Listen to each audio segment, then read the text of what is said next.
राधे राधे दोस्तों, आज हम शिव पुराण का पाठ शुरू करते हैं। शुरू करने से पहले मेरी आप सबसे विनती है कि मेरे चैनल को सब्सक्राइब, लाइक और शेयर करना ना भूलें, ताकि हम आपके लिए अच्छी अच्छी कथाएं और पुराणे ला सकें।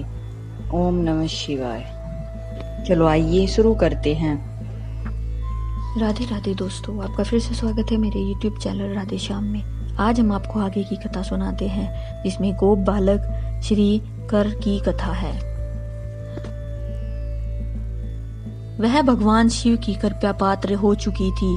ग्वालिन ने उठकर देखा, सब कुछ अपूर्व सा हो गया है था। उसने महान आनंद में निमग्न हो अपने बेटे को छाती से लगा लिया। पुत्र के मुख से गिरिराजापति के कृपा प्रसाद का वह सारा वृतांत सुनकर ग्वालिन ने राजा को सूचना दी, जो निरंतर भगवान शिव के भजन में लगे रहते थे। राजा अपना नियम पूरा करके रात में सहसा वहां आए और ग्वालिन के पुत्र का वह प्रभाव, जो शंकर जी की संतुष्टि करने वाला था, देखा। मंत्रियों और पुरोहितों सहित राजा चंद्रसेन वह सब कुछ देख परमानंद के समुद्र में डूब गए और नेत्रों से प्रेम के आंसू बहते और प्रसन्नता पूर्वक शिव के नाम का कीर्तन करते हुए उन्होंने वह उस बालक को हृदय से लगा लिया। ब्राह्मणों, उस समय वह बड़ा भारी उत्सव होने लगा। सब लोग आनंद विभोर होकर महेश्वर के नाम और यश का कीर्तन करने लगे। इस प्रकार शिव का यह अद्भुत महत्व देखने से पूर्ववासियों को बड़ा हर्ष हुआ और इसी की चर्चा में वह सारी रात एक क्षण के समान व्यतीत हो गया।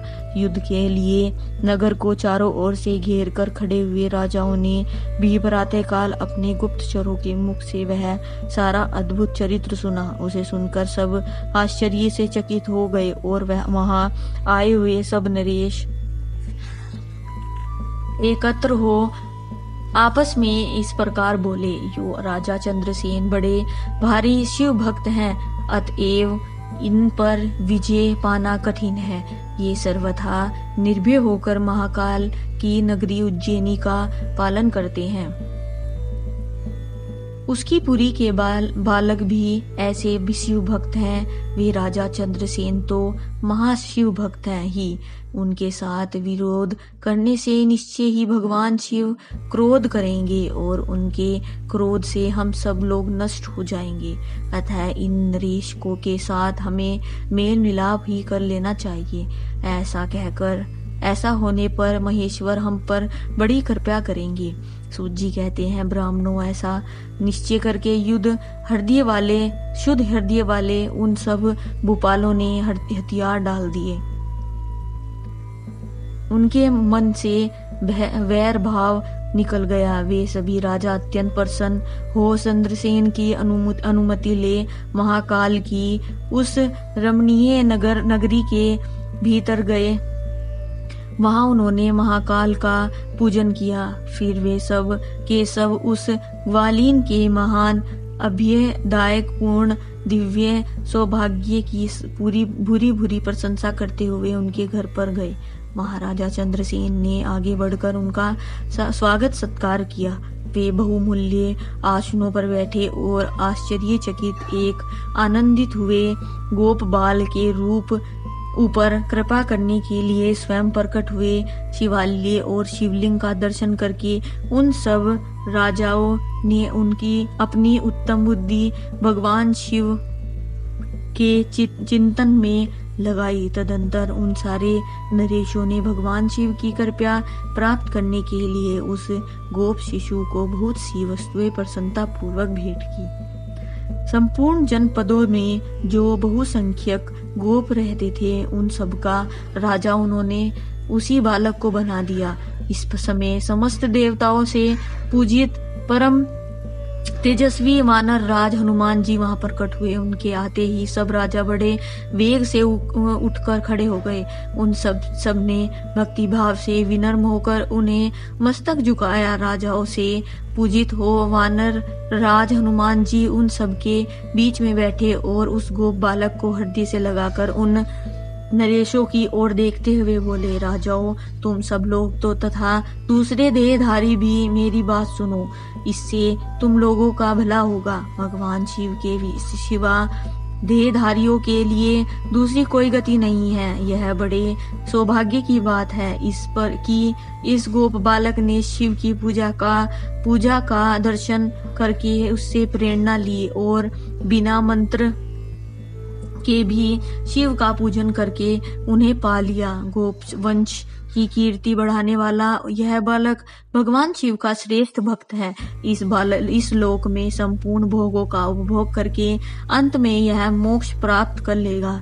इसकी वंश परंपरा के अंतर्गत 8वीं पीढ़ी में महायशस्वी नंद उत्पन्न होंगे। उनके यहाँ साक्षात भगवान नारायण उनके पुत्र रूप से प्रकट हो श्री कृष्ण नाम से प्रसिद्ध होंगे। आज से यह गोप कुमार इस जगत में श्रीकर के नाम से विशेष ख्याति प्राप्त करेगा।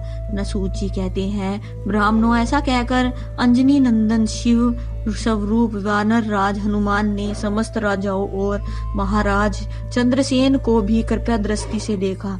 तदंतर उन्होंने उस बुद्धिमान गोप बालक श्रीकर को बड़ी प्रसन्नता के साथ शिव उपासना के उस आचार व्यवहार का उपदेश दिया जो भगवान शिव को बहुत प्रिय है। इसके बाद वह परम प्रसन्न हुए। हनुमान जी चंद्रसेन और श्रीकर से विदा ले उन सब राजाओं को देखते देखते वहीं अंतर्ध्यान हो गए। वे सब राजा हर्ष में भर कर सम्मानित हो महाराज चंद्रसेन की आज्ञा ले जैसे आए थे वैसे ही लौट गए। महातेजस्वी श्रीकर भी हनुमान जी का उपदेश पाकर धर्मज्ञ ब्राह्मणों के साथ शंकर जी की उपासना करने लगा। महाराज चंद्रसेन तथा गोप बालक श्रीकर दोनों ही बड़ी प्रसन्नता के साथ महाकाल की सेवा करते थे। उन्हीं की आराधना करके उन दोनों ने परम पद प्राप्त कर लिया। इस प्रकार महाकाल नामक शिवलिंग सत्पुरुषों का आश्रय है। भक्त वत्सल्य शंकर दुष्ट पुरुषों का सर्वथा हनन करने वाले हैं। यह परम पवित्र रहस्य में आख्यान कहा गया है जो सब प्रकार का सुख देने वाला है। यह शिव भक्तों को बढ़ाने तथा स्वर्ग की प्राप्ति कराने वाला है। आज की कथा हम यही समाप्त करते हैं। आगे की कथा आपको कल सुनाएंगे, जिसमें विंध्य की तपस्या, ओकार में परमेश्वर सिंह के प्रादुर्भाव और उनकी महिमा का वर्णन। ओम नमः शिवाय। राधे राधे राधे राधे राधे राधे। अगर आपको मेरी वीडियो अच्छी लगी तो बेल आइकन दबाना ना भूलें ताकि आपको मेरे आने वाली वीडियोस का नोटिफिकेशन मिलता रहे। धन्यवाद। ओम नमः शिवाय।